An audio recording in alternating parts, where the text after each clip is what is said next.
Antonio emailed me and said, Sophie Turner wants to talk with you about the role.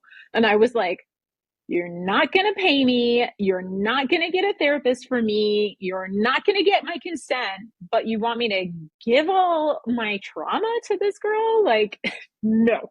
Are you going through life blind? This is Eyes Wide Open with Nick Thompson. On this podcast, we share knowledge and stories that build human connection while elevating stigmatized societal issues such as mental health, holistic wellness, culture, free speech, and more. All to ensure we show up in the world with our eyes wide open. Hello, everyone. Welcome to this week's episode of Eyes Wide Open. Before we go any further into this episode, please like, share, and subscribe. It all helps. Leave a review, share with a friend. I appreciate you. Our guest today is Margie Ratliff. Margie is a participant in the Staircase documentary. She was actually a young person in her 20s while that documentary was being filmed, and she experienced a lot of trauma, obviously, as having your entire life, put on screen for the whole world to see and judge you and your family. And what's wonderful about Margie is she turned her experience and her love of filmmaking into becoming an activist for ethical filmmaking in the documentary space. She has produced a award-winning film festival darling documentary called Subject, which follows key participants in The Staircase, Hoop Dreams, The Wolfpack, Capturing the Friedmans, and The Square. And I've seen this documentary. I've also attended a screening and moderated a Q&A, and it's really a wonderful piece of art. And it addresses the challenges behind the scenes in the storytelling and in the way that these documentaries are produced, not too dissimilar to the way that reality TV is produced. And when I got connected with these producers and the people in the movie, I was just surprised to learn about the parallels of reality TV in terms of the exploitative nature of cast members, or subjects as they're called in documentaries.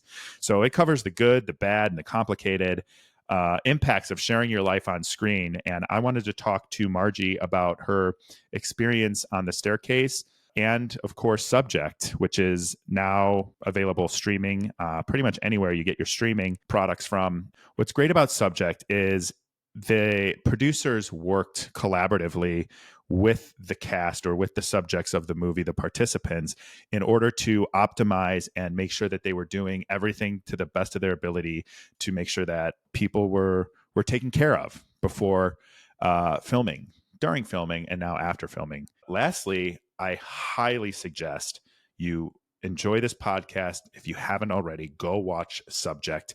And I hope that watching Subject and listening to this podcast helps you view documentary and entertainment filming in general with your eyes wide open. Our guest today is Margie Ratliff. Margie was a participant on the documentary The Staircase in her early 20s, and now she's turned that experience into becoming an advocate and an activist for ethical documentary filmmaking. She is a producer and, once again, a subject in the award-winning and hopefully soon Academy Award nominated documentary called Subject, which details the life-altering experiences people in documentaries experience when they are put in front of the whole world, which is something we can probably trauma bond about. But you also are the founder of the Documentary Participant Empowerment Alliance, which is a not-for-profit dedicated to helping people in documentaries, filmmaking, and subjects. So, Margie, thank you. I'm glad we finally got to do this.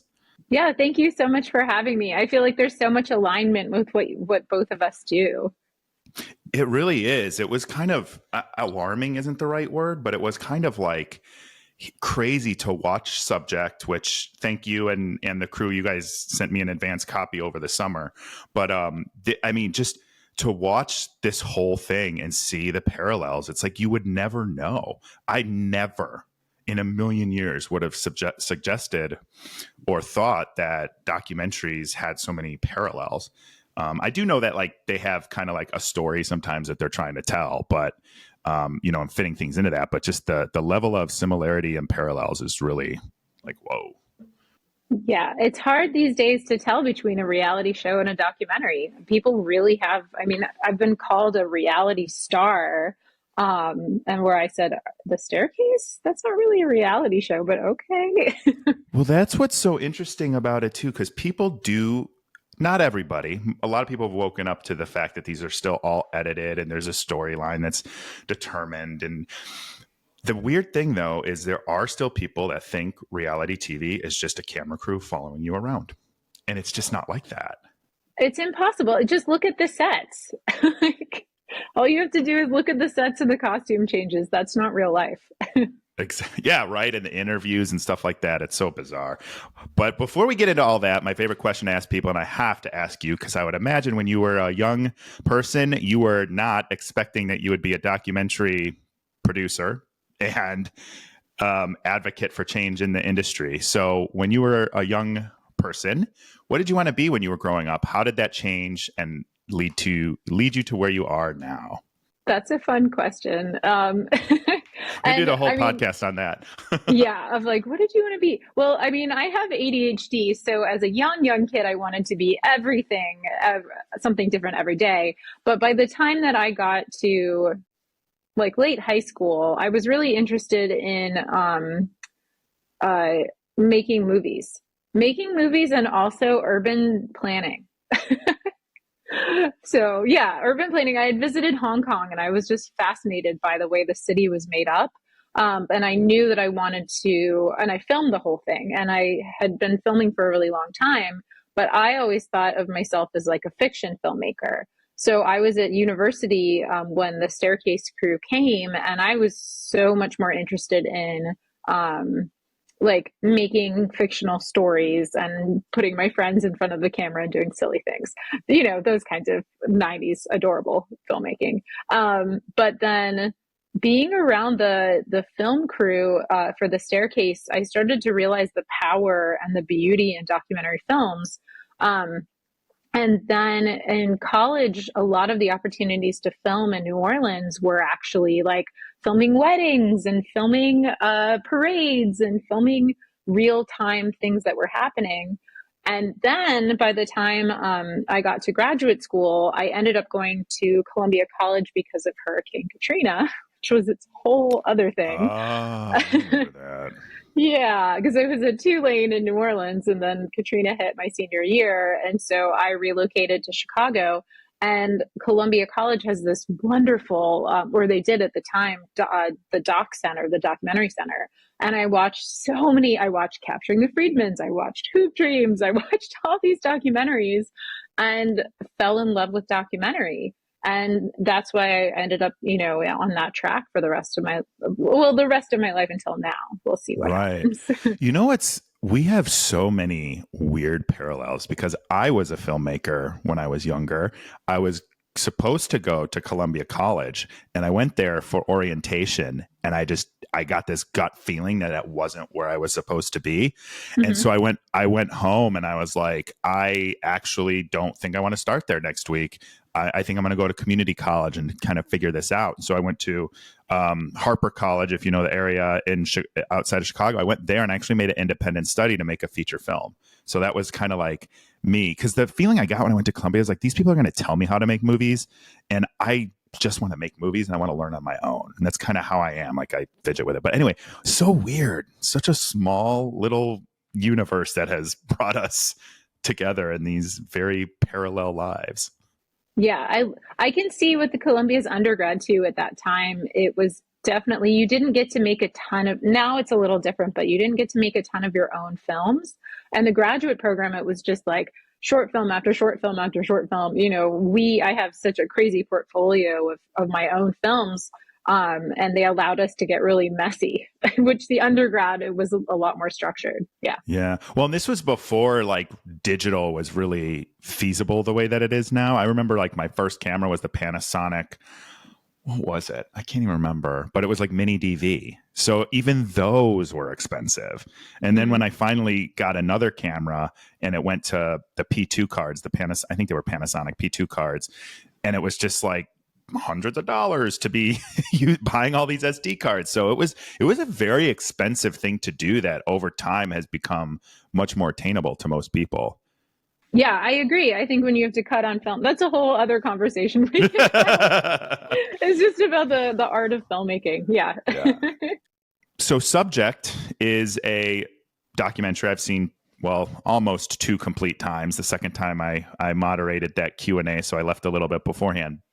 But how did you get involved? And after your, or if you want to, like, anything you want to share about your first experience on the staircase, and then how you felt comfortable enough to not just get in front of the camera again, but get behind the camera a little bit. Yeah, I mean, I definitely, because of the staircase, there were so many iterations of it over the years. So it was really like a French documentary in France, where I would go to Paris in the summers and people would recognize me, but in the US, like, no one bothered me. Maybe like the Midwest internet trolls, but that's about it. Sorry, no offense. But there None were a taken. lot of them with Court TV back then. But over the years, it just had different lives. I mean, my family and I, this was a long time ago, but we were vacationing in Copenhagen for Christmas, and our little hotel that we were in, the only thing showing in English was the staircase on the TV network.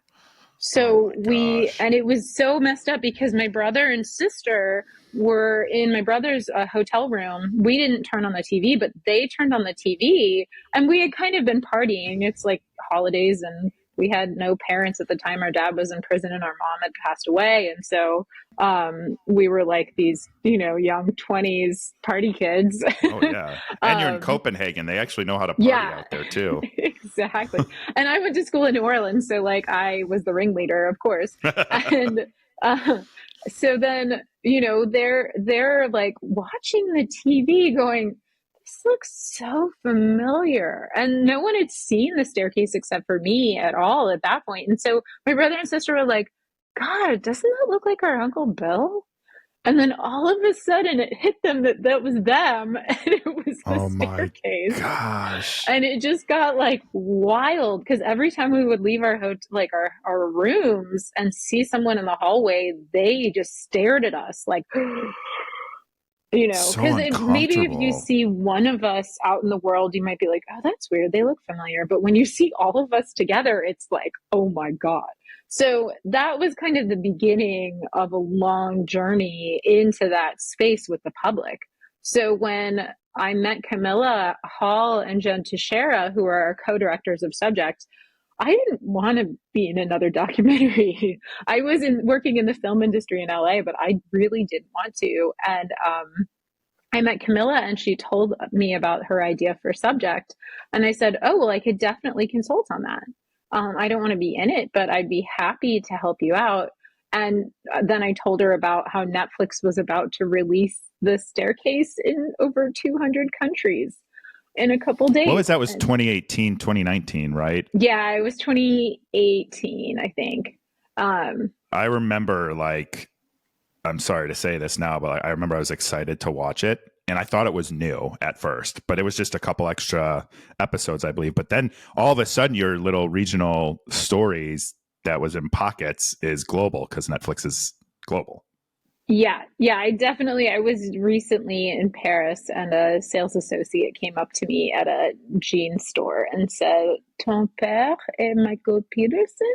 Your father's Michael Peterson?" And it's kind of like, now I can say yes and go see my movie right about it, and you'll get more information. But back then it was like, no, I'm just in commercials, I just look familiar. And I'd lie to save myself. I lie to save myself sometimes too, and I actually feel really guilty about it sometimes. So I can, because people are curious, right? And whether or not it's right or wrong, like they did see a movie or a documentary or a show or whatever, and like you can't begrudge them for being a little interested. You know what I mean? But yeah. There's a guy at Jewel, my grocery store here, and I remember he was Jewel. Like, I asked him for the bathroom code because it's locked, and he gave it to me. He's like, "Wait a minute, It's like, do I know you from somewhere? I'm like, I'm in here all the time. This is my grocery store. Thanks for the code. And I turned and walked away. And the reality was probably where he knew me from. But yeah, it gets a little uneasy sometimes, especially when things aren't always positive, like people assume. Like getting in the public eye is always this positive, exciting thing. Yeah, yeah, I really feel for you. I think because I've been on this journey for so long, I've had a different relationship with it over the years. And then recently, I'm not excited when someone recognizes me now, but I'm able to at least have something really positive to talk about and kind of switch that narrative very quickly. And it's gone really well. So I don't have like that beating heart and sweaty palms and like feeling of an invasion of privacy as much anymore. It's softened by like training my brain to go, oh, this is an opportunity to get another butt in seats at the theaters for my Yeah. movie. Yeah, that's a great point. Well, and also like you were so young and going through, I can't even imagine even the people that I know that were like in their 20s from, my show and other shows. It's like, I would not have been the same if I was that young going through this experience. I'm blessed that I was older and secure and, steady and all of that stuff. I can't even imagine what that would be like. Yeah, and the idea of consent with younger people too is a big topic that I care about. You want to talk about consent because I think there is this idea which we've talked about where people are like, oh, you signed up for it, or you signed the contract. I get that a lot. You actually signed the contract. Yeah, read the contract, signed the contract, didn't understand what I was signing because you can only consent to like what you know and what you understand. You can't consent to something you don't know and don't understand. So I'd imagine as a young person in general though, but as a young person, like what can you consent to and what does that actually look like? Yeah, and what kind of tools do you have to really understand what you're consenting to? Also, is there a lawyer from your side who's sitting there with you and explaining it to you, not just their lawyer talking through the points and explaining it to you like you're a child? But I mean, with the staircase, it's so crazy because it wasn't standard practices in Europe at the time to get actual release forms. What? So I didn't sign anything until what was it, 2015, I think, and it was just for 2 episodes of the 13.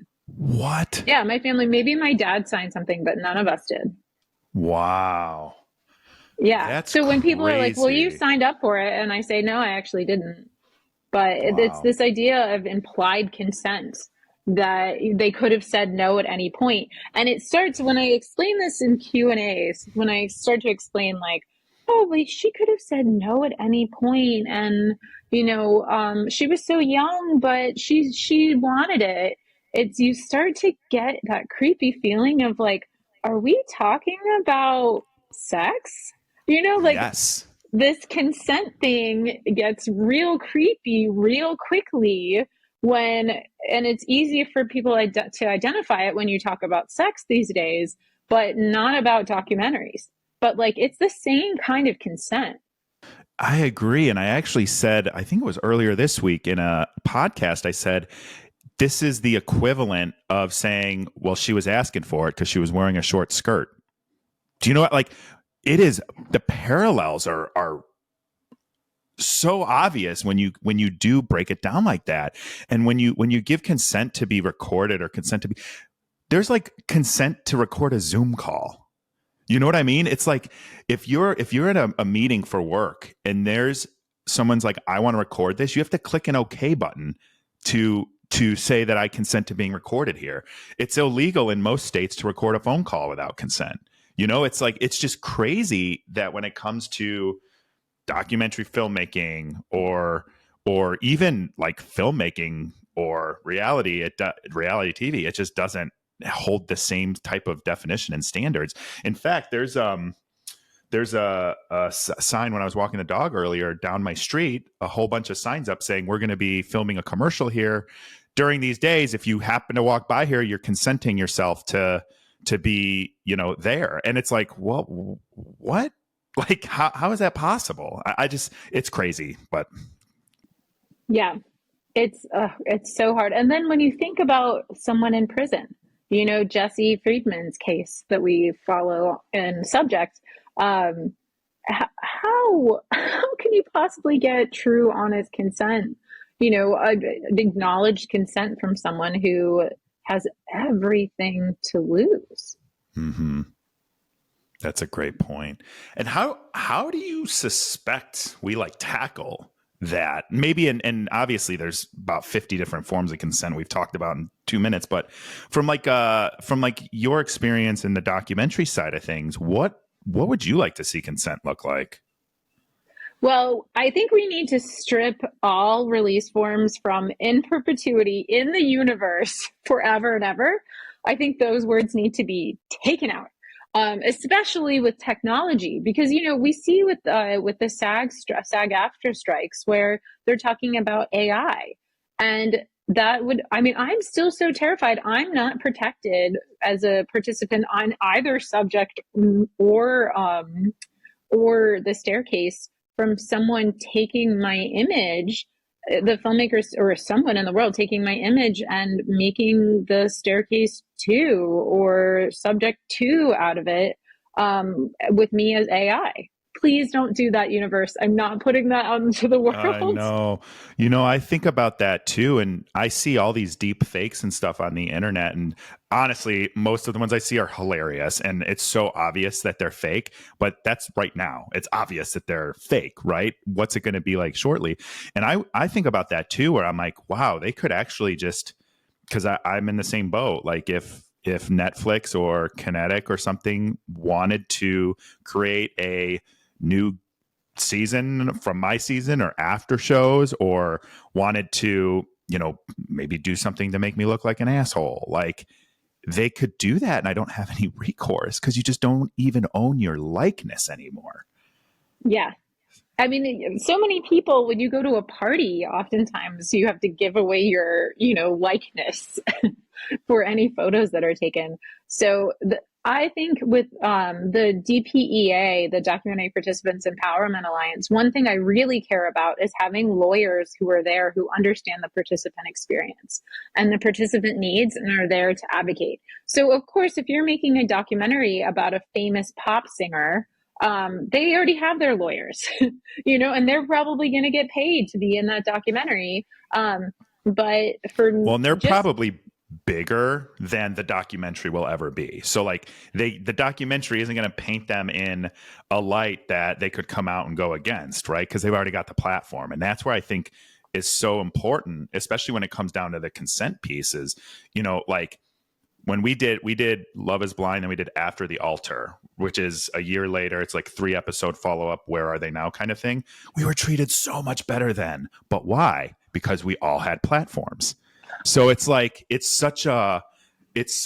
matters, right? Mhm. Like you and your experience with the staircase, like none of you had platforms, no one was famous, no one, I didn't so know what a platform was. There were no platform. well, there were Maybe, no. maybe on, like, I don't know, the interweb chat stuff, but not Or really. the tabloids in the grocery Oh store yeah, aisle. yeah. If I had street cred for all the tabloid crap I was in. I can't even imagine that. But so yeah, anyway, I digress on that. But you were saying that with the Empowerment Alliance, yeah. Yeah, it's really the balance of power, right? We're talking about, like, once you had some more power and had a platform, or these pop singers have more power than the filmmakers, or even more. I mean, if it's like Taylor Swift or someone, they have more power than Netflix. Um, so really, it's there's a line in our film, where someone says it's about how you treat people with less power than you when no one's looking. I think I botched that line, but that's really the gist of it. And I think that has so much to do with consent and the kind of resources that we need for participants. And I mean, even when I'm trying to go against HBO Max and see what my rights are and my family's rights are, around that, I can only talk to lawyers who defend documentary filmmakers. And there are very few of those who even, like, help out independent documentary filmmakers, so they don't even know how to switch their brains to help me. Yeah, I think that's such a good point. And I know even with the UCAN Foundation, that's one of the things we're doing. And we have a few attorneys, right? But it's so much harder because the majority of the industry is them protecting the production companies, the distributors, the streamers, not the people, right? So to kind of flip the switch on that, it's almost like we're talking to labor lawyers who maybe don't have any experience. They'd be really good if we needed them to defend Amazon workers, but have no idea what to do, like in the entertainment industry. So it's such a fine line, and I do think that helping people understand not just their rights, but like the possibilities. It's like with my contract, for example, we have, I've talked about this ad nauseum, but I'll do it again for you. We have a clause in there that says they can misrepresent us, they can edit us out of order, we can be defamed, and we have no recourse or we get fined. So it's like, at what point are we going to say as a society, well, defamation is legal if it's in the form of a film, a TV show, or a documentary? What? Like, it's the Hunger Games. It's just completely insane. Oh yeah, and I can't even imagine you having to see the direction that reality TV is taking is terrifying. I mean, I'm here with documentary watching that direction as well, and it's like, is it gonna be when someone dies, or that kind of already happened? So like, what is the sticking point where we're gonna like say this is enough? I worry about that, and I ask that all the time. I want to like shake people and be like, "Are you paying attention yet?"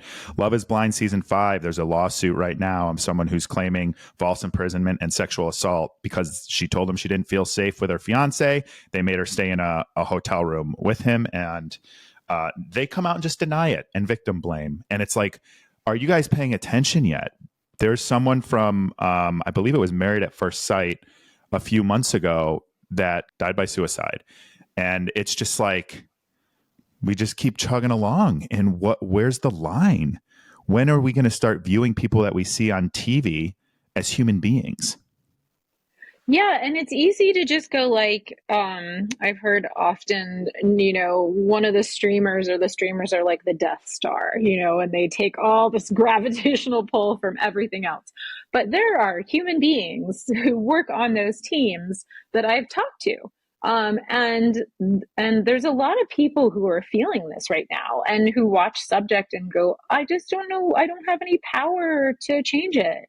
And so I think just the more that we talk about it and the more that we get advocating for it, and I even just after meeting you and Alyssa from the reality TV world, I've completely changed the way I think about reality TV. I mean, I always had a gut feeling and I didn't like to watch it, but I kind of thought it was like trashy and everything involved was trashy.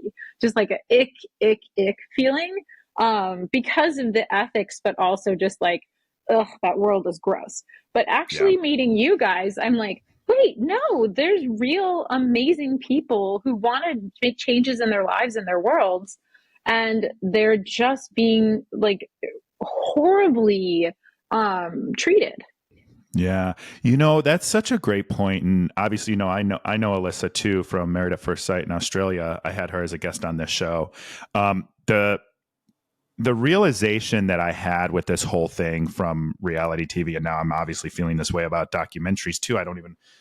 So I used to love documentaries. I don't even want to watch them anymore. It like gives me this pit in my stomach. And I'm like, is this person okay with this? Like, and I watch a lot of like food and health ones, and I'm like, oh my gosh, we're actually like exploiting people with weight problems to tell this story of how horrible processed food is or something, and it's just, so now I'm like thinking about these things totally different. But with the thing with reality TV is, I've realized this and I'm learning this kind of as we go. When you get a bad edit, right? Which is, I'd be hard pressed to find someone that doesn't think, they manufacture a villain, right? There's a villain in every single show. Think about that. How is that possible? In like the law of the world and Newton's law, all that, like not possible. But there's the people that get a villain at it and they speak up about how it's ruined their lives, and people think they're bitter because they were the villain, right? And then there's people that come out okay, and they get a big platform, big following, brand sponsorships, all this opportunity to make money. And all of a sudden, like, well, yeah, the conditions were bad, but whatever, right? Like par for the course. And then there was my personal experience. Like I came out of it and I didn't get a bad edit. I felt a little like context was left out and my relationship wasn't accurately portrayed. They portrayed one side of it, of like 6 sides of it, and just went with that. But I didn't get a bad edit, right? And it still impacted my life in ways that I could have never imagined. And so coming from having, an okay edit and coming from one of the most popular shows, I was like, talking to people like Alyssa, it's like, God, like this would never go anywhere if it was just the people who didn't benefit from it speaking out. And that's where I'm like, and I haven't benefited from it. Don't get me wrong. I have made very little money off of this. That's by choice. Like I'm not going to shill brands I don't believe in, but it's very strange to like have people that are going to speak out and then have the space to do so. And even as I have, like I've been smeared, I've been lied about, I've been misrepresented in the news, like all of this stuff, it's just crazy. And it's all because, I'm trying to help people and I'm not complaining because I got a bad edit. So it's a very weird situation. I don't know how I got into that. I know we talked about Alyssa and it kind of triggered me to think how bad I feel for her because she's wonderful. You know her. And she's every day, like still almost every day, I open up Instagram and there's someone commenting something horrible to her on the comments of our podcast we did in July. It's like, I messaged her. I'm like, I don't know how you still do this. And she responds to him and she does it in a positive, not a positive, like way. Sometimes she's very sarcastic, which is funny, but also she really just wants to be heard and seen. And I think it's so unfair that she just gets labeled this or that, or like what happened to your family in the staircase. Like, first of all, that's not the world's business, whatever you guys went through. And then to just kind of be labeled that, it's the same thing. It's coming out of that. I can't even imagine what that's been like. Yeah, I know. And meeting Alyssa also, she's like the most darling person ever. It's just, and then I just worry too that maybe she feels pressure to be kind and sweet and super nice because of the way that they've treated her. So she doesn't even get to be around it. I mean, this is just what I think about. I don't know what she's actually going through, but oftentimes I feel like, not like I have to perform for people, but that I have these nightmares all the time that I do something wrong or I do something bad. And I can't do that. My family's a part of the staircase. So there's no way that I could ever mess up or do anything wrong. Oh my gosh. That's such a horrible pressure to feel. I can't even imagine what that must be like. And I get having the nightmares and everything too. I can't, ugh. Do you think about that like actively during the day, or is it just something you have in a nightmare? Because if you do anything wrong, if you tell anyone to F off, like even I feel there's going to be like a different kind of judgment. Yeah. I mean, even like, oh God, even with dating, that could be a whole nother podcast, but like dating when you're in our kinds of positions, it's just like, when do I tell people about the staircase? Is that the first date? Is that the second date? Do I owe them anything? But then it's like, they ask me, oh, where's your family? Or, what do you do for work? Or like anything. And it's just, even meeting new friends, talking to new colleagues, anything like that. Every single day, that's something that you think about. But I feel really lucky that at least I've done so much trauma therapy that I'm not lugging around all these heavy ghosts from the past every single day. I have like, it used to be, what was it? It used to be a little star wagon, where you put actors in. I used to think about a little star wagon in the sky where I would go and just put those awful feelings from the past up there and then take them back out for therapy. It's a part of an EMDR thing that you come Yeah, up with yeah. some compartment. And I realized it has to be an international space station because there's so much. And I want it to go so far away from me. Yeah. Yeah, but I have those tools. It's so, I can't even imagine someone who doesn't have tools from years of therapy. Well, and that's exactly, I mean, I credit therapy to how I survived the last year because I can't even, it's funny because I think back to like a year ago, and that was really when like my life really just exploded. And if I didn't have, my therapist seeing me pro bono and, offering to get paid retroactively once I, found another job and everything. And it was just brutal. And for you, I can't even imagine where did you start? There's no one who's an expert in this, right? And I tell my therapist, and I'm like, you're the expert because you knew me before, you knew me during, and you knew me after. It's like, you're the expert now in reality TV cast member therapy. So like, how did you even get started in your therapeutic journey? And what was it like trying to unpack and not re-traumatize yourself? Because that's the other thing. It's very re-traumatizing, even when you compartmentalize it, to come back and say, now I'm going to talk about it. Yeah, I mean, and I love to hear that, you've been able to maintain the same therapist throughout this whole thing because they're learning so much from your experiences too, in a way that they might be really great for the nonprofits that we're making. Just to get more therapists who understand the evolution that happens to people. Luckily for me, I was in college during the staircase. So during my dad's trial, I was at Tulane, and well, not luckily for me, after, when was it? I think it was right before, yeah, it was right after my mom died. In between my mom's death and the trial, I just like severely, had it wasn't even PTSD because I was still going through the trauma, but I just had very, very horrible mental health. And I was recommended to the school's like counseling center and psychiatry center. And so from there, I sort of bounced around because I didn't have to, well, I guess I paid for it in tuition, but I didn't have to pay for it outright, like for sessions. I was able to move around the counseling center and figure out what I liked and didn't like, and what was helpful and wasn't helpful. And then when I went to, that was it.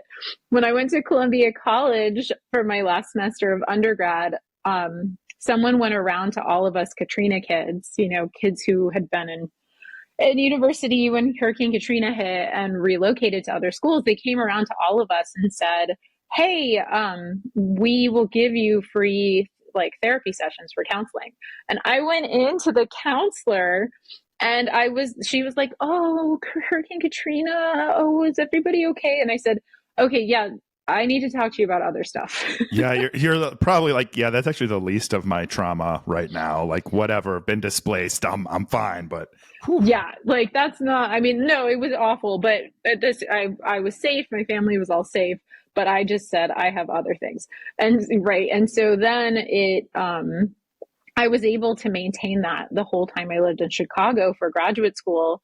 And then when I went to LA, I was able to have the tools to be able to find a therapist that I kept, well, the whole time I was in LA. And then I moved to Honolulu and I got my new therapist there. And so just sticking with a therapist once you find out the person you really like.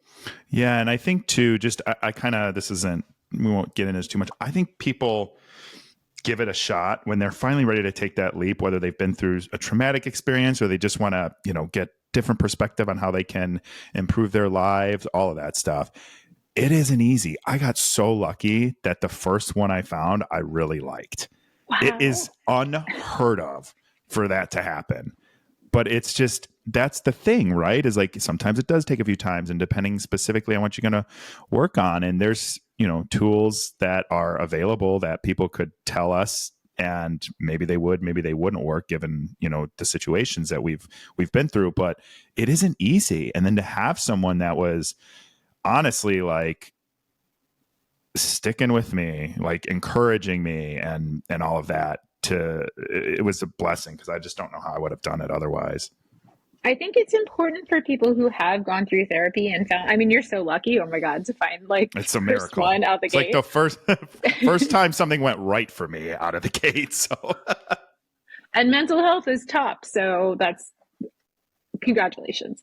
But I do think for us, now that we have those tools, I try to shepherd my friends into getting the right therapist and doing that vetting for them and digging deep into like what they're looking for and giving them the options for what's out there. Because I think it's so daunting if you don't know what you're doing or you're looking for or your budget.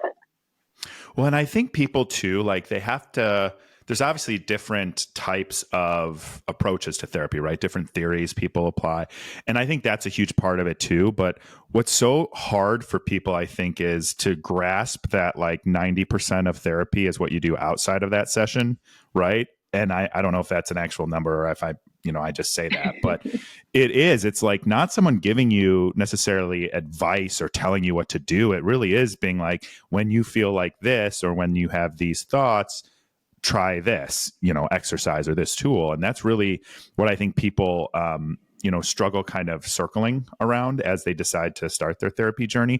But what you're doing with your friends, by the way, going to be super helpful for your organization, because we do that at UCAN.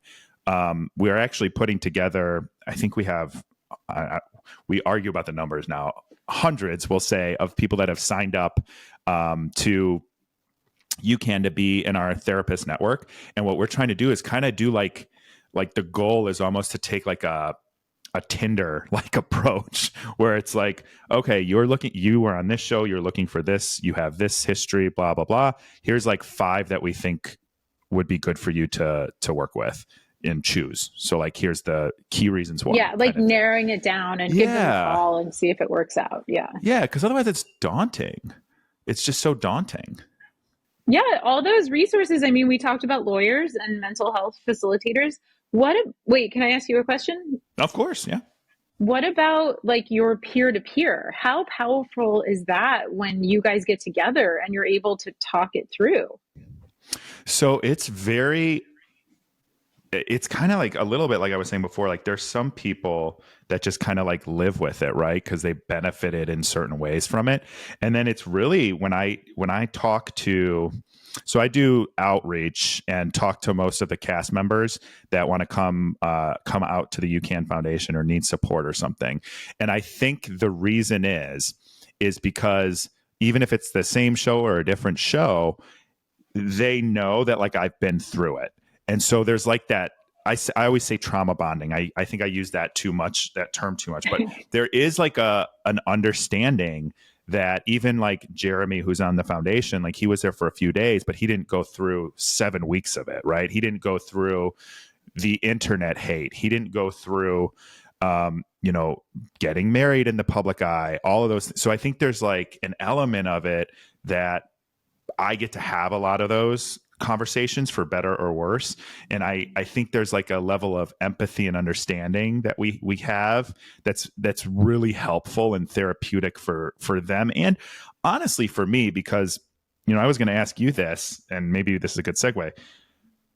When I decided to start the UCAN Foundation, which is really me telling Jeremy, who had the idea for a year, I was like, I'm in, but here's what I need this organization to do, which was bring the mental health piece into it, where his was more of like a legal approach and light on the mental health, I would say. So that was my thing. I'm like, this is what people really need in addition to lawyers. And then I want to advocate, right? So I'm going to work with unions. I'm going to try and work with legislators and all of this stuff. So I had left this world. Like I decided end of last year, like, I don't care about my platform. I don't care about growing it. I don't care about being in the public eye. I actually don't want to be in the public eye. I just want to go back to my friends that I had beforehand, my job, my career, all of this stuff. I don't want any of this. And for a few months, I was doing pretty good. I was starting to feel a little bit more like myself. I was spending time doing the things that I wanted to do with the people I wanted to do them with. And I just kind of like moved away from this. And I didn't really keep in touch with most people from it, which is fine, like to each their own. And then when I decided to do this, it was like, boom, I'm back in it. And I was almost out. It's like I got up to the top to climb out. And then I was just like, you know what? No, I'm going to go back down into the pit. And that's where it's hard because I'm getting better at it now. But every time I talk to someone who's been through something, and by the way, most people have been through way more horrible things than I have. And I just can't even it messes me up for the whole day, or sometimes the next day, and sometimes for the weekend. And so what is it like for you? Because you're now on tour, you're traveling the world with screenings for Subject. Subject just went live on Apple, Amazon Prime, everywhere, which congratulations, what an accomplishment. But you're now opening yourself up again to the whole world again. And how do you manage to keep your trauma really, and your damage and your pain when you choose to live in it essentially every single day, and even if it's in a different way? Yeah, and it's funny because for me it's been in slow stages of like, I guess I realized, oh well, everybody knows the staircase anyway, so it's not like I can hide. But then I do change my hair color and my hairstyle a lot, so that and I wear a mask on planes and in crowded spaces for COVID reasons, but also just so people don't bother me. So from being in the public eye in a weird, strange way without really any benefits for so long, I've learned ways to, it's just, I don't know how to describe it, but I've learned ways to kind of like keep myself safe and protected, and my mental health calm too, whether it's like wearing a mask in public or changing my hair and not making contact with anyone in the room, which I'm really good at. But it is a little crazy. It's like, maybe it's very American centric to think this, but when Subject was out globally, we had a lot of global distribution all over the world, and it wasn't really impacting my life very much because I would just travel and drop down on places, and no one really bothered me. But now that it's out in the US, it's like, oh, oh no, what did I do? Like, I do sometimes have this panic of like, are people who've never even heard of the staircase going to notice me from Subject now? Like, what? Right. Or go But back and watch the staircase, and then, or have watched the staircase. Now they're going to watch Subject. It's like a feeding each other yeah, type of thing. but I think if it can drive people to the DPEA and it can make people think about what they're consuming, entertainment wise, and if it can bolster UCAN and help what you guys are doing as well. I don't want to sound like a martyr because I also love my life and live my life the way I want to. I feel really lucky about that. And I love my best friends, who are all watching Subject right now and texting me about their emotions, which is so sweet. But yeah, it's like I've learned how to have joy in my own life. But I really, really just want to sit behind a desk and work my butt off for the nonprofit at some point and not be out in front of the cameras. I completely understand that feeling. I can't wait to pass the baton to someone, or hopefully lots of other reality cast members, so I don't have to kind of front this, because it's a lot. It gets to be a lot. But speaking of, so I'm curious, Subject, by the way, everyone just said it's out. It's available on streaming platforms.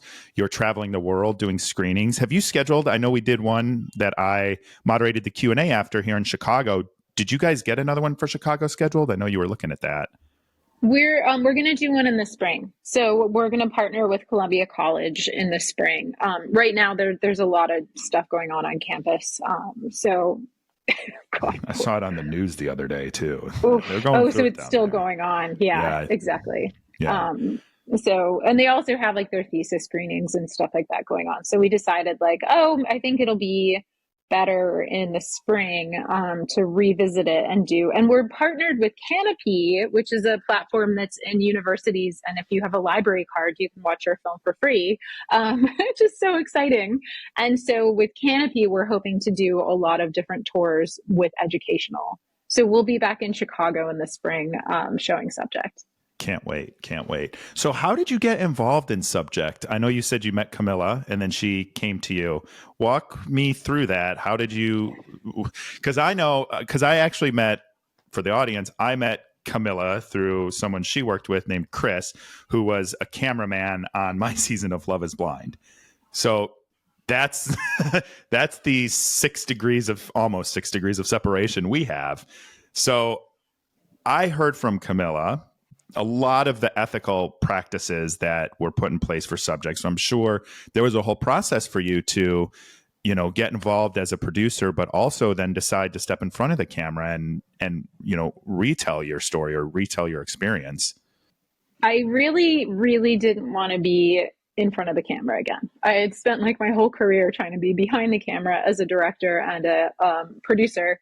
And so I said, yeah, why don't we, I thought about it and talked to my family and then said, well, oh God, I really don't want to film me going out to Joshua Tree this weekend, Joshua Tree National Park and climbing, but like we could use it to help get other participants involved.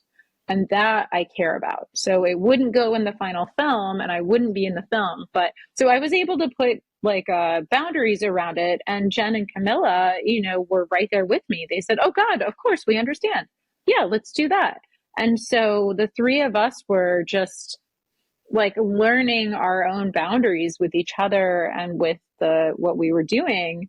And we sat there, I think we went to go interview Jesse Friedman and his mom. And after the interview, we were back at our little inn up in somewhere up really beautiful with all the trees on the East Coast. And we sat there going, are we going to re-traumatize everybody? Like, why are we putting people's faces back on the screen? Maybe it should be a podcast. Like, what are we doing? And we have this whole crisis. Just filming Jesse and me. And so every step of the way, we were checking in with each other. And it wasn't until maybe it was me being a childish kid, but it was when my dad said yes to Dr. Phil, I got really pissed off. And I was like, fine, well, I'm going to film it then. So it was an act of revenge. Yes, exactly. Kidding. It was like, okay, Dad, I'll be there for you, but I'm bringing my camera.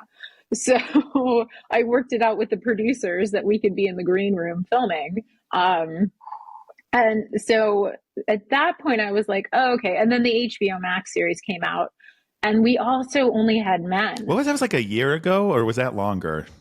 Oh, the final episode aired in June 2022. And I know that because it was 2 days before Subject premiered at Tribeca. Oh, wow. How was that for you? I can't imagine. It's like, okay, you did this thing, didn't really consent to it. We won't get into that again. Comes out, and then there's additional episodes. So you get the second release, and then the Netflix global release, and then the HBO Max global dramatization. This is just like trauma, relive this. What was it like when you found out that they were going to dramatize this and put this on HBO Max, which, by the way, their whole brand is being, anything. Like they don't limit themselves to how they're going to tell the story. You look at things like Game of Thrones and how dark it got at times, things like that. So this had to just be, how did you find out? What were you feeling? Yeah, my relationship with the HBO Max series is so messed up. So I knew the creator of that series. I knew him because I met him at my dad's hearing, when my dad got out of prison. Antonio was there, Antonio Campos. And I was a little starstruck when I first met him because he had made, I think it was After School, he had made some indie films that at the time I was in grad school and I was like, oh my God, it's so cool. He's actually making it in the indie world. And I was really excited to meet him. And then I didn't see him for maybe a couple years, and I was at Sundance with my friends, just like not with a film, but just, and we were at some sort of like, I don't even remember the movie. It was pretty terrible, but it was like a midnight screening. Tons of people flooding out of the theater, so many people. And Antonio, like crosses the whole crowd of people to come up to me and tell me like, I optioned the rights to the staircase. And I was like, okay, well, did you sell it? And he goes, no one wants to buy it because they say it's too sad. And I was like, so why are you telling me? Like, I know it's Yeah, too of all the sad. people. Okay. So, and I think my sister was with me and she just turned around and like glared at him. And it was a long time ago. But then over the years, every time he would come to LA, we'd go and get coffee and just chat. And we'd chat about like our projects that we were working on and the progress that he was getting. He told me that he wanted to make a film that explored what it was like for the French filmmakers. So that my family, maybe there'd be someone who played my dad, but no one would play us, and it would be a very small, like that would be the backstory. But the French filmmakers was what he was most interested in as a filmmaker. And I said, oh yeah, that makes sense. And then it got leaked that Harrison Ford was supposed to play my dad. And I was like, wait, what? What is going on? And so then Antonio and my relationship, just like professional relationship, just got like kind of stunted. And my dad and I sort of like, we talked to their writers at some point, and I found out that one was like a conspiracy theorist about my dad's case and me, and it just got real icky real fast. So then the final straw was when Antonio emailed me and said, Sophie Turner wants to talk with you about the role. And I was like, you're not going to pay me. You're not going to get a therapist for me. You're not going to get my consent, but you want me to give all my trauma to this girl? Like, no. And then we saw what happened, and it's just horrifying. Yeah, that's awful. I'm so sorry you went through that. It's just like you just don't even have any control over your story. It's just out there for other people to use. It's horrible. So, subject. Let's go back to the better topic, right? The good stuff.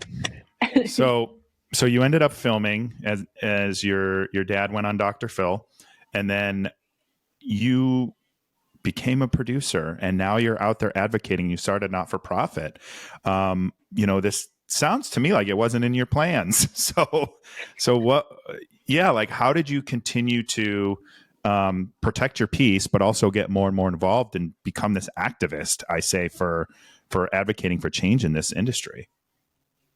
Well, I knew from the beginning I wanted to be a producer. I was unsure like what kind of producer I wanted to be, but I was doing producing for it.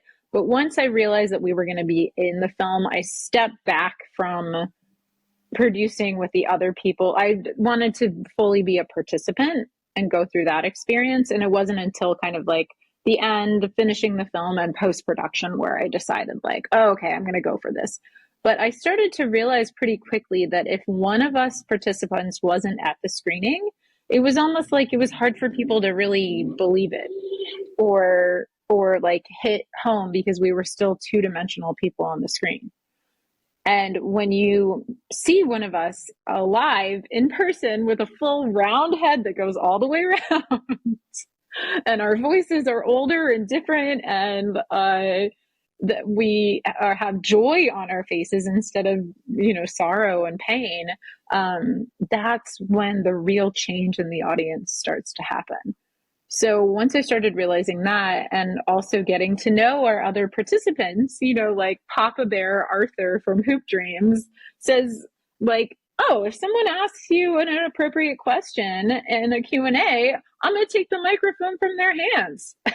Yeah. That's And I fair. had never had anyone stand up for me like that. I Not in love any of that. my relationships, not in any of, the film world. And so I started to say, yeah, why don't I start fighting for these people that I care about? I love that. There is something to be said about people like you that are going to take on the fight for your peers, basically, and tackle these issues. What was different about Subject? It's not, we didn't do everything perfectly. Jen and Camilla will say that as well. We learned through all of our mistakes. So kind of like, I sometimes feel like we bumbled through it, and the structure of our film and the theme of our film is actually from all the mistakes we made. So at the beginning, we didn't know we had no funding at the beginning. We were just like, I think Jen had a family member who used to work as a flight attendant. So we would fly on standby for flights to go shoot. And I was working at Dollar Shave Club as an assistant, just like as my day That's left job. field. I did not. Oh yeah, totally. I took it as a 3-month temp job, and then I was like, wait, you're gonna give me unlimited paid time off, so I will get paid to go shoot this documentary. I can Smart. I can do this. So we all were like trying to scramble to make it happen, and that's just kind of like the way that it came about, was saying like, well, yeah, we can't. Maybe we could give the participants points on the back end. We don't have any money to give them right now, but maybe we could figure that out if we ever make any money. Like, oh, we had these like awful contracts that everyone signs at the beginning. And we went back and we're like, oh, wait, no, we need to tailor these to our participants. So, maybe we started out as like not wanting to cause harm, but causing all the harm. But then by the end, we're still every day trying to figure out, we're working with our team psychologist, Dr. Rashad, and figuring out how for my family each to be healthy and happy when they see our film for the first time. Yeah. Yeah, I think that's great. And of course it's never been done before. So you're going to bumble through it, but that's how you learn. Right. And I think hopefully these learnings compound and get even better in the next one. Yeah, I really hope so. And I hope that we've laid the groundwork by messing up a bunch so that it's a lot easier process in the Yeah. future for people No to kidding. make documentaries, ethical documentaries. Last thing I really wanted to ask you here, from two things, actually. One, I know there's been some change in the documentary filmmaking world since Subject dropped over a year ago in its first festival. What are some of those changes, first, that you've seen already and that you've impacted? And then what are some of the top changes you want to see in the industry that you're going to be advocating for and pushing for through your organization and through your advocacy? So some of the cool changes we've already seen, Sundance Film Festival, they actually put in their last application for filmmakers who want to submit their films to the festival, put in a question that's never been done before, a question of what was your duty of care for your participants and how do they feel about being in the film? It was something like that. And it started to make filmmakers go, wait, what? I don't I know. have to Never care thought about my about subjects. it. Exactly. Like what? What are these? Duty of care? What is this? What? And a lot of filmmakers already, to give them credit, already were doing that, and they were easily like, oh, I did this and this and this. But it brought up a lot of like, wait a second. And I think Sundance specifically, because they had so many issues with ethics, of their films, that they were like, maybe we should start to vet this.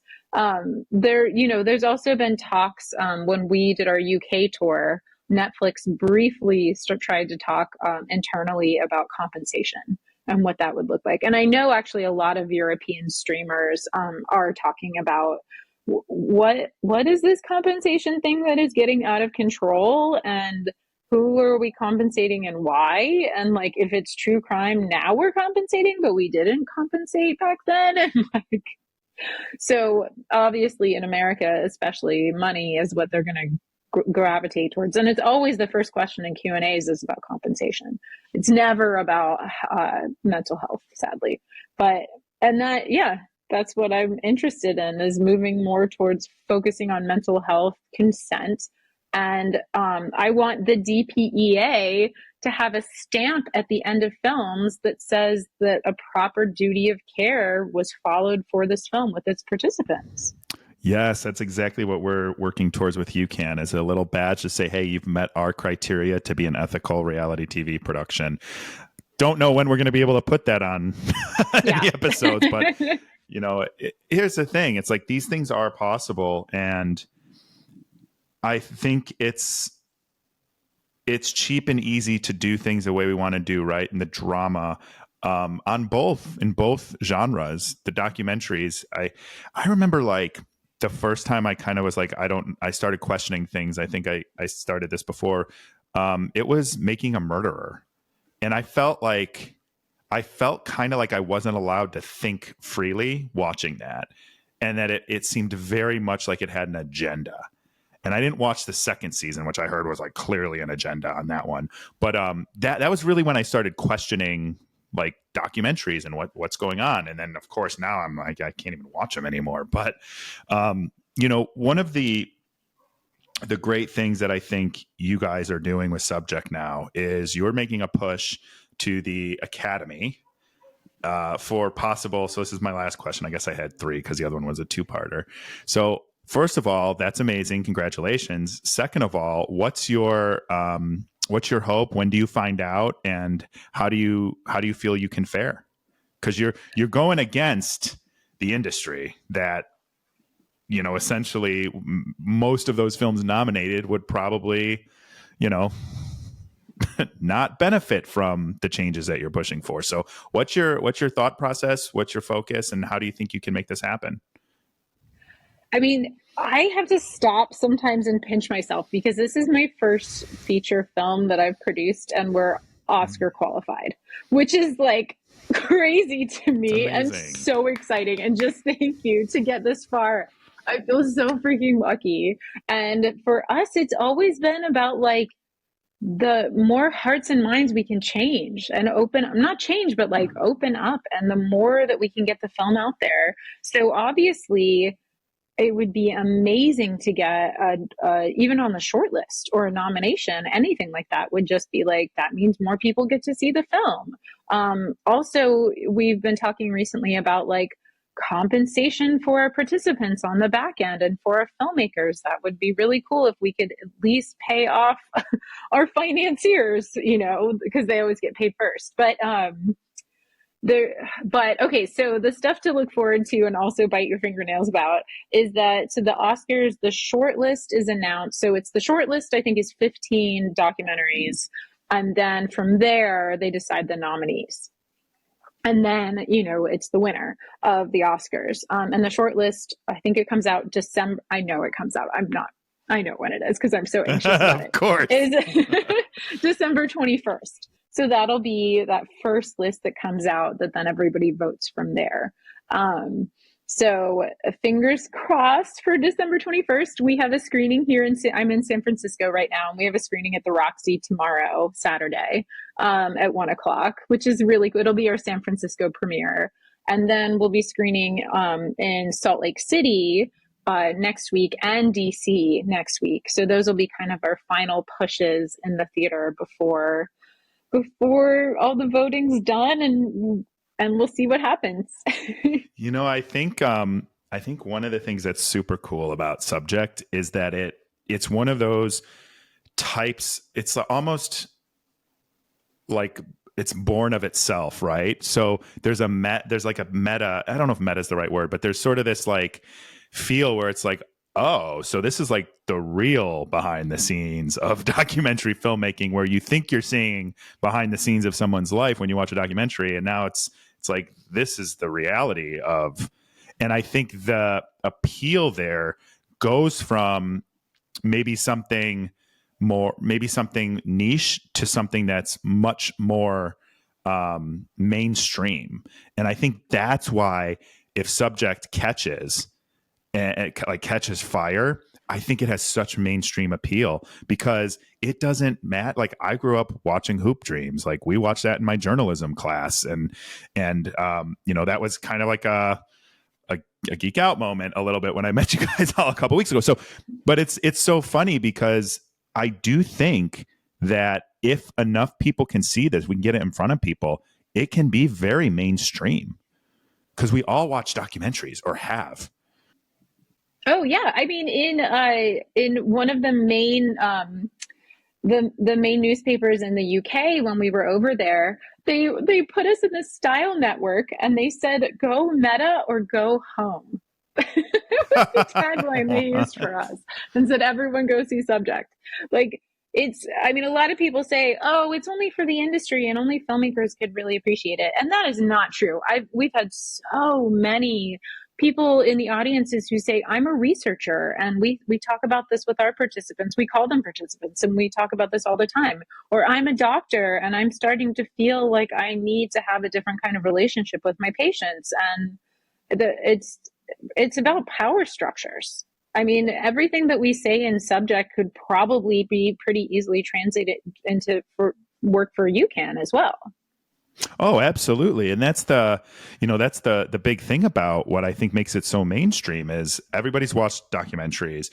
Everybody can relate to it in some sense. Everybody's been misunderstood in some sense. And I think like people do want to reevaluate the power structures. We all do. We don't really know how to go about it, but there's something relatable about that because everybody has a boss, right? Everybody has someone that can theoretically oppress you and manipulate you. And I just think that the core fundamentals of Subject are relatable to just about everyone, which is why I think if you can get it in front of enough people, it can go viral. It'll become mainstream, and I think that kind of momentum is going to be amazing for the movement.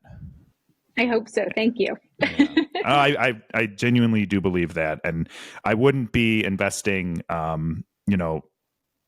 sound like an asshole saying investing my time and doing what I can to help promote it and push it, and come to your screening. And it's a wonderful work you're doing. It's very aligned with my whole life outlook, which is we're human beings first and we need to treat each other like we want to be treated. And I think that goes in filmmaking, documentary filmmaking, reality TV, your neighbor down the street, the homeless person that you walk by every day on your way to the train station or whatever that is. Like, we're all human beings first. We're all in this together.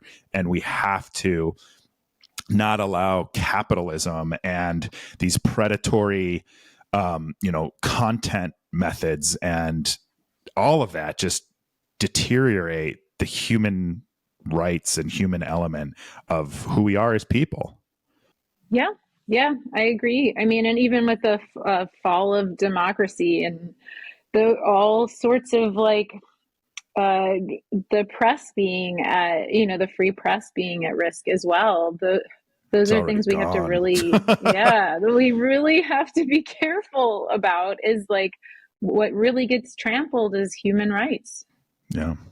And it's all for somebody else to make money. And that's the part we could probably do a whole podcast on that. Yeah. And are you a worker, all that. But anyway, so yeah, I'm very excited for you. I'm very proud of you for what it's worth. And then I just admire the work that you're doing. And I definitely know there's plenty of other people that need to see this film and that will find it relatable. And thank you for the work that you do there. Thank you. Yeah. Right back at you. Thanks.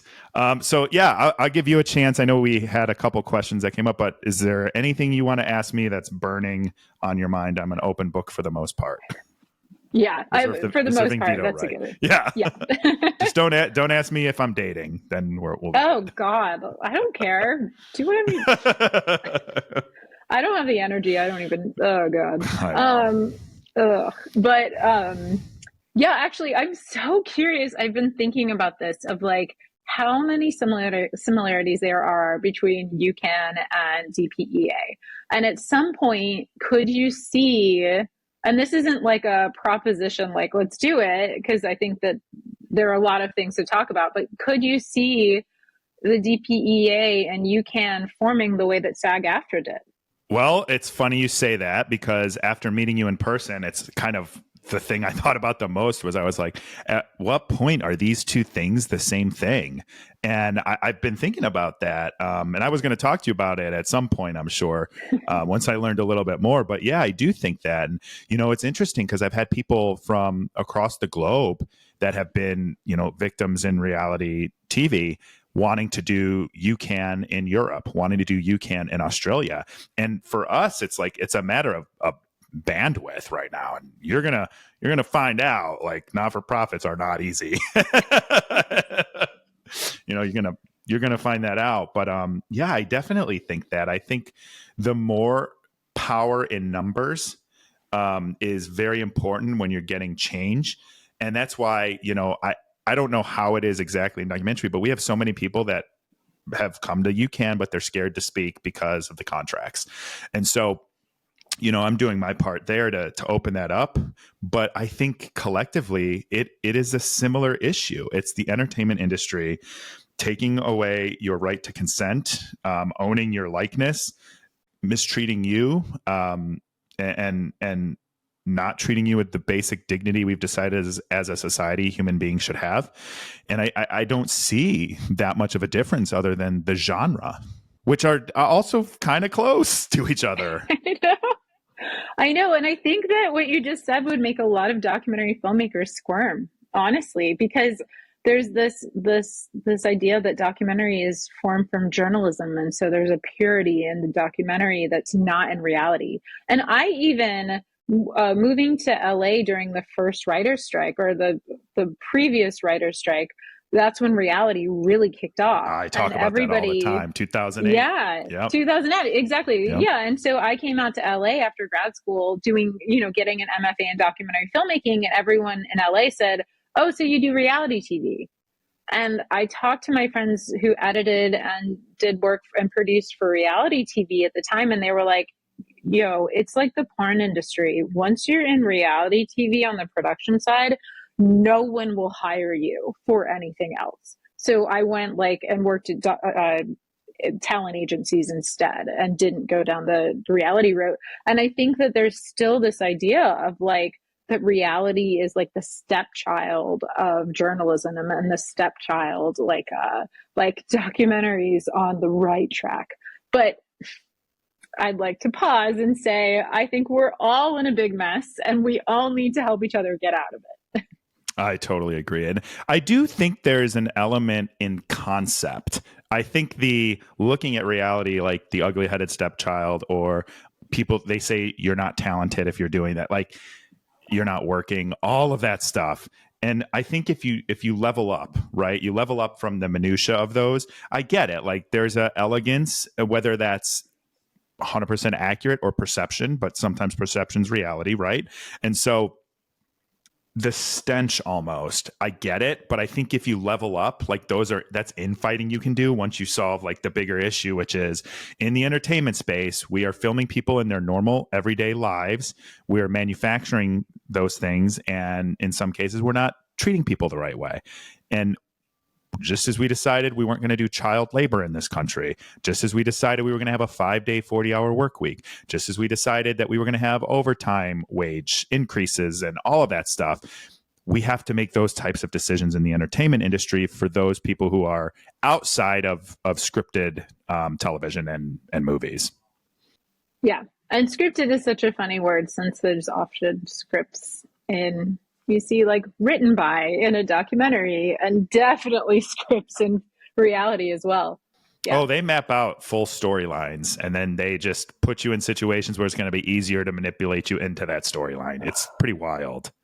This things I've heard, I'm telling you, it's like, I can't wait until the word is out, because I don't know if I told you this. I filed a NLRB charge with the National Labor Relations Board against Kinetic and Delirium several months ago, and it's under investigation. Since then, the UCAN Foundation has helped several other reality cast members do the same thing under the labor practice that we're actually employees, not contractors. And if that ruling comes down the way that I expect it to, because there's over 30 charges just from me against them that would violate labor law in this country. And one of the most important things is if we get ruled that we're employees, we are then basically those NDAs become unenforceable and illegal. And you can whistleblow and talk publicly about your working conditions because that's the law in this country. You can form a union because that's a law in this country for employees. So once this ruling comes down, it's going to essentially free large amounts, if not everyone, from reality TV to speak openly about what their conditions and working was like. And that is going to be where I think the floodgates open, and then we can actually get real change because people will realize they have power and they can't be silenced by predatory NDAs. That is so cool. Yeah. Major fingers crossed for you guys. Thank you. Yeah, someone on a podcast I was on a while ago said, "Oh, they never should have let a lefty organizer on a reality TV show," and they're gonna fuck around and find out. Yeah. But anyway, yeah. So there's so many great things that I think will help people speak up, and I think that's going to be super important for the movement in general. And I think it's probably the same in documentary. Like, where's your platform to speak up after the staircase and talk about all the things that weren't right? And you just don't have it, right? So it's a different type of suppression, I think, but still one that's very real. Yeah, I'm so proud of you guys.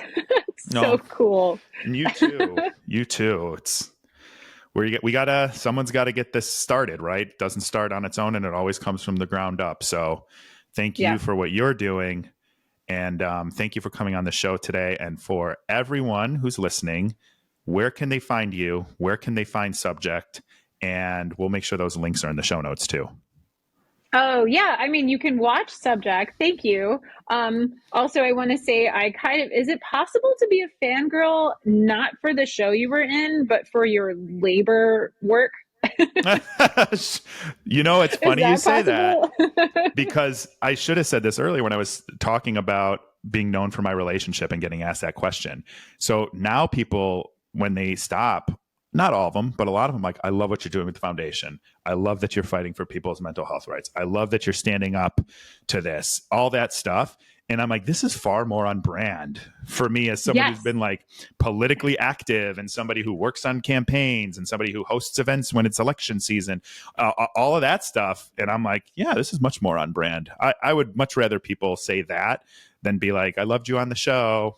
So it is, I appreciate you saying that. It's like being recognized for your accomplishments or your work or your ideas, which is what I always thought if I ever ended up in the public eye, it would be for my films. It would be for, at one point I wanted to be president. It would be for my journalism when I spent time as a journalist. Like, I thought it would be for my ideas and my work, not for me and my relationship. And, it's got the world is a way of course correcting and setting you, on the path you're supposed to be on. So, yeah. I hope that that's the case. I hope it just gets better for both of us, for sure. Me too. But we're doing good work, and we're fighting for people that don't have anyone else to do it sometimes. So thank you for that, and thank you for coming on the show. And we are going to. Oh yeah, wait, sorry. Oh gosh, streaming. Okay, sorry. Yeah. It's the fangirl problem. Oh my God, streaming. Amazon Prime, we're on Apple TV, we're on Vudu, which is VUDU. We're on, I think we're on Google Play now. We're on Canopy. Yay. I love Canopy.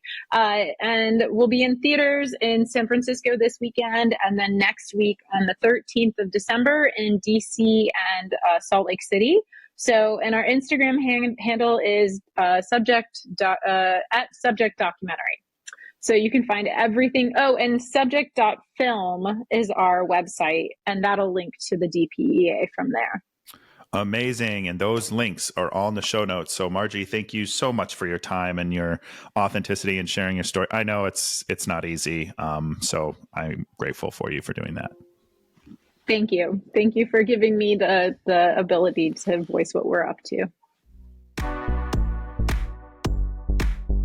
Thank you for joining us on this week's episode of Eyes Wide Open. If you enjoy the show, the best way to support us is by sharing or dropping a review. For more information and content, check out engagewithnick.com or find me on Instagram at nthompson513. Don't go through life blind. Do the work so you can show up in the world with your eyes wide open.